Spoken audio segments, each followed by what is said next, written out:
વાત એ કરું છું કે સુદામા એક જ વાર દ્વારકા જાય અને દ્વારકાથી એ ભગવાન દ્વારકાધીશના દર્શન કરી અને પોરબંદર પહોંચે ત્યાં ઝૂંપડી માલી મહેલ બની જાય. આ દર્શન મારે બાપુ દ્વારકા કોર્ટના કામે હું જાતો જે તે સમયે 3 વર્ષ ગયો. દર મહિને મુદત આવે. આ સત્ય ઘટના કહો, આ વાત કરાય ને, આ રેકોર્ડિંગ થાય.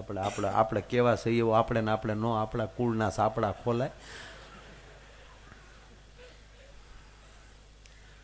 પણ હું હકીકત કહું તમને, મારા ઉપર ઘટેલી ઘટના કહું કે હું દર મહિને જાઉં પણ હું કોઈ દી મંદિરે ન જાઉં. હું કામ?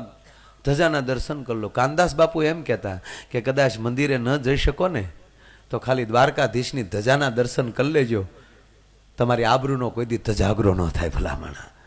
પછી દ્વારકા વાળો કયો તોય ભલે ની, રણુજા વાળો રામદેવજી મહારાજ રામદેવરા કયો તોય ભલે મારા બાપ. આ બધું એક છે. એટલે હું આમ આવું છું કોર્ટે, મારે હું કામ કૃષ્ણ પાસે દેખાવ કરવા જાવો જોઈએ કે હું તારા દર્શને આવ્યો?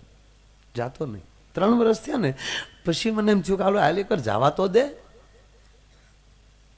પાછું તકલીફ શું થાય કે 11 વાગે મંદિર ખુલે બાપુ, પેલા 9 વાગે બંધ થઈ જાય, 11 વાગે ખુલે તો 11 વાગે કોર્ટ ખુલે.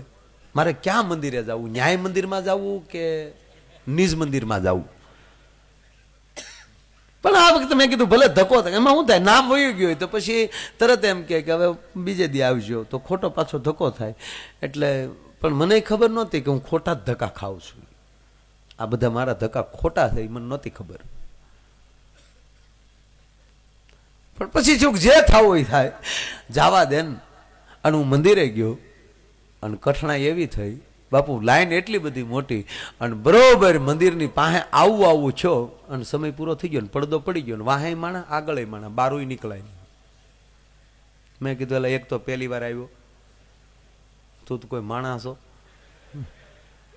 અને પાછો મહુવાથી આવ્યો ને રૂખમણી અમારા મહુવાના છે, થોડોક હાળાના સંબંધે તો તારો દરવાજો આવું અંદર ઘૂંટાણો બાપુ. સોગંદથી કહું સાહેબ, સમય નહોતો પડદો ખુલવાનો, પણ હવે બ્રાહ્મણ ને ગુગળી બ્રાહ્મણ ને જે કાંઈ ઓચિતા ખોટા હાથ લાગી ગયો જે છોય, પણ ફળક દિન થોડી પડદો ખુલી ગયો, દ્વારકાધીશના દર્શન થઈ ગયા અને મારી આંખ સહેજ ભીની થઈ. અને ત્યારે હાવ નવા મોબાઈલ બાપુ નીકળેલા. મોટા સિટીમાં ટાવર હતા, ગામડામાં ક્યાંય કવરેજ નહોતું. અને ત્યારે મારી પાસે પાનાસોનિકનો એરિયલ વાળો મોબાઈલ, ત્યારે હારામાં હારો કહેવાતો નોકિયા પાના